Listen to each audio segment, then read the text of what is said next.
നമ്മളെ ആരും മൈൻഡ് ചെയ്യണില്ല, എന്നാൽ പിന്നെ എവിടെയാണോ അറ്റൻഷൻ കിട്ടുന്നത് അവിടേക്ക് നമുക്കൊന്ന് തള്ളിക്കയറാം എന്നതാണോ, അതോ വേറെ ആരും അടുപ്പിക്കുന്നില്ല എന്നാൽ ഈ ഒരു കാരണവും പറഞ്ഞ് ഇതിൻ്റെ കൂടെ ഒന്ന് കൂടിയേക്കാം എന്നുള്ളതാണോ എന്നറിയത്തില്ല. ഏതായാലും കാലം ഇത്രയായി മറ്റുള്ളവരെ ഡിപ്പെൻഡ് ചെയ്ത് ജീവിക്കുന്നതിൻ്റെ ആഫ്റ്റർ എഫക്റ്റാണ് ജാസ്മിൻ അനുഭവിക്കുന്ന മിക്കവാറും പ്രശ്നങ്ങളൊക്കെ തന്നെ. എനിക്കൊരാളുടെ സപ്പോർട്ട് കൂടിയേ തീരൂ എന്ന് ചിന്തിക്കുന്നവർക്കൊക്കെ സംഭവിക്കുന്ന വീഴ്ചകളാണ് ജാസ്മിന് സംഭവിക്കുന്നത്. ഇപ്പോഴും അങ്ങനെ തന്നെ കൂടെ ഒട്ടി നിൽക്കുന്നവരുടെ ചിന്താഗതി മനസ്സിലാക്കാതെ അവർക്ക് വേണ്ടിയിട്ട് മറ്റുള്ളവരെ പകയ്ക്കുന്ന ഒരു രീതി ജാസ്മിനുണ്ട്. അത് സത്യം തന്നെ അവളുടെ നാശത്തിലേക്കായിരിക്കും കൊണ്ടുപോയി ചേർക്കുക എന്നുള്ളതാണ് എനിക്ക് മനസ്സിലാവുന്നത്. വിഷയം വേറൊന്നുമില്ല, റസ്മിൻ്റെ ഒരു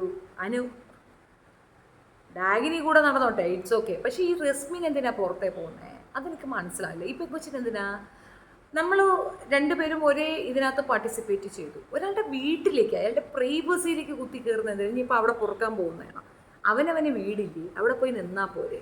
അതെന്തിനാ ഇപ്പം അവളുടെ വീട്ടിനകത്ത് അവൾക്കൊപ്പം പോയി നിൽക്കേണ്ട ഒരു കാര്യം? ആത്മഹത്യയെന്ന് പേടിച്ചിട്ടാണോ?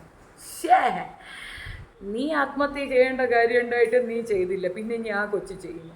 നിന്നെ പോലെ ഒരു സാധനമൊന്നുമല്ല.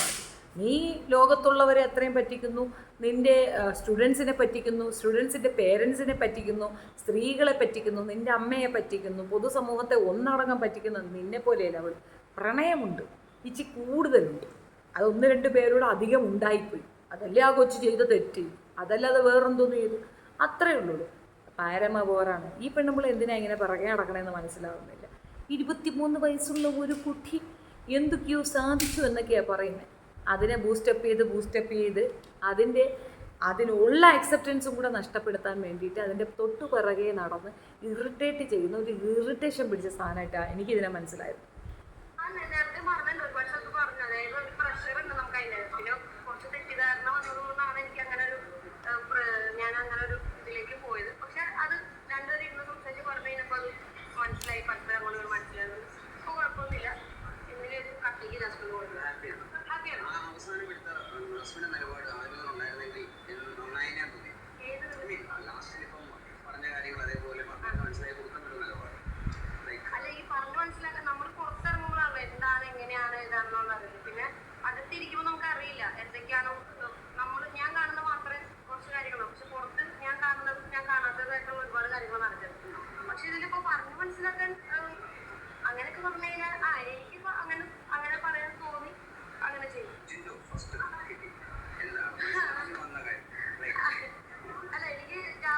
ഈ പുള്ളിക്കാരത്തി അതിനകത്തുണ്ടായിരുന്നപ്പോൾ ഒരു സംഭാഷണം ഉണ്ടായിട്ടുണ്ട്. നിങ്ങൾ ആരെങ്കിലും ശ്രദ്ധിച്ചോ ഇല്ലെന്ന് എനിക്കറിയത്തില്ല.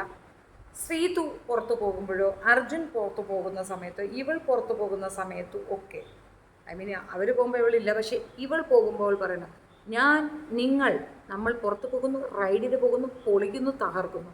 ശ്രീതുവിൻ്റെ അമ്മ വീട്ടിൽ കയറ്റി കാണത്തില്ല. അവർക്കറിയാം ഇത് വാല് വേറെയാ, ശ്രീതുവിൻ്റെ അടുത്ത് ക്രഷ് വേറെ പറഞ്ഞിട്ടുണ്ട്, പ്രശ്നമാണ്.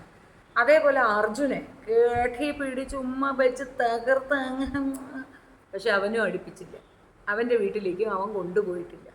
അപ്പോൾ എങ്ങോട്ടും പോകാൻ പറ്റാതെ ആർക്കൊപ്പം ഒട്ടാൻ പറ്റാത്ത ഒരു ഒട്ടിയായിട്ട് ഇവളുടെ കൂടെ ചേർന്നു എന്നുള്ളതാണ് ഞാൻ മനസ്സിലാക്കുന്നത്.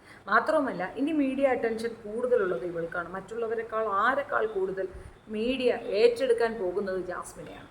എന്നാൽ പിന്നെ ഞാനും കൂടെ ചേർന്ന് നിന്ന് ഉന്തിൻ്റെ കൂടെ ഒരു തള്ളും കൂടെ അങ്ങ് ഇടാമെന്ന് തെറ്റിദ്ധരിച്ചു എന്ന് പറയണം. ഇതേ തെറ്റിദ്ധാരണ പൊതുസമൂഹത്തിനുണ്ടായിക്കൂടെ? ഇവൾക്ക് മാത്രമേ തെറ്റിദ്ധാരണ ഉണ്ടാവുകയുള്ളൂ. അതിനകത്ത് എന്ത് സംഭവിച്ചു എന്നും നേരിട്ട് കണ്ട ഒരുത്തിക്ക് തെറ്റിദ്ധാരണ ഇങ്ങനെ വരാം. അതിൻ്റെ അർത്ഥം എന്താണ്? പുറത്തേക്കൊന്ന് ഇറങ്ങിയപ്പോൾ ഏകദേശം മനസ്സിലായി അവൾക്ക് നെഗറ്റീവാണ്. അപ്പോൾ അവളെ ഒന്ന് ഒപ്പോസ് ചെയ്താൽ പോസിറ്റീവ് വൈബ് കിട്ടുമെന്നുള്ള രീതിയിലാണ് അതെടുത്ത് കാണിച്ചത്. പക്ഷേ അൻസിബയെ പിടിച്ച് പുറത്താക്കിയപ്പോൾ സംശയം വന്നു, ബിഗ് ബോസ് അവൾക്ക് വേണ്ടിയിട്ടാണ് എന്നുള്ളത്. അപ്പോൾ ബിഗ് ബോസ് കൂടെ നിൽക്കുകയാണെങ്കിൽ പ്രശ്നം വരും. അപ്പോൾ എന്താ ഇനി അടുത്ത വഴി എന്തുവാ? കോംപ്രമൈസ് ചെയ്ത് അവൾക്കൊപ്പം തന്നെ തുടരുക എന്നുള്ളതാണ്. ആകെ മൊത്തത്തിൽ ഫേക്ക് അട്ടർ ഫേക്കായ ഒരു സ്ത്രീ കൂടുതൽ ഫേക്ക്നെസ് കാണിച്ച പെണ്ണിൻ്റെ പുറകെ നടക്കുന്നു. ഇറിറ്റേഷൻ കൊണ്ട് പാടില്ല. ഞാനെന്തായാലും ജാസ്മിൻ്റെ ഇൻ്റർവ്യൂ ഒന്നും കാണാൻ തയ്യാറല്ല. ഈ പാഴ്മരത്തിനെയും കൊണ്ടല്ലേ ഇരിക്കാൻ പോകുന്നത്. ഇതിനെ പിടിച്ച് പുറത്താക്കിയില്ലെങ്കിൽ അനുഭവിക്കാൻ പോകുന്ന ചില്ലറയൊന്നും ആയിരിക്കത്തില്ല. പൊതുസമൂഹം എന്തു പറഞ്ഞാലും തിരുത്തി മാറ്റി ശരിയാക്കി മുൻപോട്ട് വരാൻ ചാൻസ് ഉള്ള ആ പെൺകുട്ടിയുടെ ലൈഫ് കുറച്ചുകൂടെ കോംപ്ലിക്കേറ്റഡ് ആക്കാൻ ഇവരെ പോലുള്ള വാണങ്ങൾക്ക് സാധിക്കുമെന്നുള്ളതാണ് വസ്തുത. ആ വേർഡ് യൂസ് ചെയ്യുന്നതിന് എനിക്ക് ഒരു നാണവും ഇല്ല. കാരണം അത് അർഹിക്കുന്നു, അതിനേക്കാൾ കൂടുതൽ ഈ സ്ത്രീ അർഹിക്കുന്നു എന്നുള്ളതാണ്. പൊതുസമൂഹത്തിനോട് എന്തെങ്കിലും ഒരു ഉത്തരവാദിത്വം ഉണ്ടെങ്കിൽ തൻ്റെ ഭാഗത്ത് ഇങ്ങനെ ഒരു വീഴ്ചയുണ്ടെന്ന്, ഈ വീഴ്ച മറ്റു പെൺകുട്ടികൾ ബാധിക്കപ്പെടുമെന്നുള്ളത് കൊണ്ട് അങ്ങനെ ഒരു പ്രോബ്ലം എന്നിലുണ്ടെന്ന് തുറന്നു പറയുന്നതാണ് ശരിക്കും പറഞ്ഞാൽ യാഥാർത്ഥ്യബോധമുള്ള നിലപാടുള്ളൊരു വ്യക്തി ചെയ്യേണ്ടത്. പകരം ഈ പെൺകുട്ടികളെ ഒട്ടി അവരുടെ ആ ഒരു ലെവൽ നിങ്ങൾക്ക് മനസ്സിലാവും. ഞാൻ മനസ്സിലാക്കണമെങ്കിൽ നിങ്ങൾ നിങ്ങളുടെ മകൾക്ക് ഇതുപോലൊരു സുഹൃത്തുണ്ടെങ്കിൽ ചിന്തിച്ചു നോക്കും. അതിൽ നിന്ന് നിങ്ങൾക്ക് മനസ്സിലാകും. ഒരിക്കലും അക്സെപ്റ്റ് ചെയ്യാൻ പറ്റാത്ത ഒരു റിലേഷൻഷിപ്പ്. ആദില നൂറയെ പോലെ ഒന്ന് ചിന്തിച്ചു നോക്കും. ഒരു പെൺകുട്ടിയെ കൊണ്ടുപോയി നശിപ്പിച്ച് കളയും എന്നുള്ളതാണ് വസ്തുത. തീർച്ചയായിട്ടും അത് അങ്ങനെയാണ്, അതിനകത്ത് തർക്കമില്ല. ഒരു ഇൻ്റർവ്യൂവിൽ ഇരുന്നുകൊണ്ട് ഒരാൾ ചോദിക്കുന്നുമുണ്ട്, അപ്പോൾ പപ്പ അടിക്കുകയാണ്.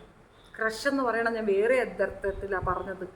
ഇങ്ങനെ കുറേ കാര്യങ്ങൾ പറയുന്നുണ്ട്. ടീച്ചറല്ലേ, എഡ്യൂക്കേറ്റഡ് അല്ലേ, ക്രഷിൻ്റെ മീനിങ് അറിയത്തില്ലേ? എന്ത് തരം ക്രഷ്, എന്താണ് കാണിക്കുന്നത്? അപ്സരയോട് കാണിച്ചത് കണ്ടപ്പോൾ തന്നെ എനിക്ക് ഏകദേശം മനസ്സിലായി. Don't like her anymore. Anyway, ഈ വിഷയം ഒന്ന് പറയണമെന്ന് തോന്നി, അതുകൊണ്ട് മാത്രം പറഞ്ഞു. ജാസു ഫാൻസ് എന്നെ വെറുതെ വിടൂ, ഞാനില്ല ഇതിനകത്ത്. നിങ്ങളായി, നിങ്ങളുടെ ജസുവായി, നിങ്ങളുടെ റസ്മിനായി, നിങ്ങളുടെ ഡാഗിനി അമ്മൂമ്മയായി.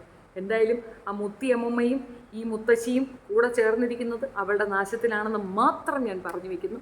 Thank you.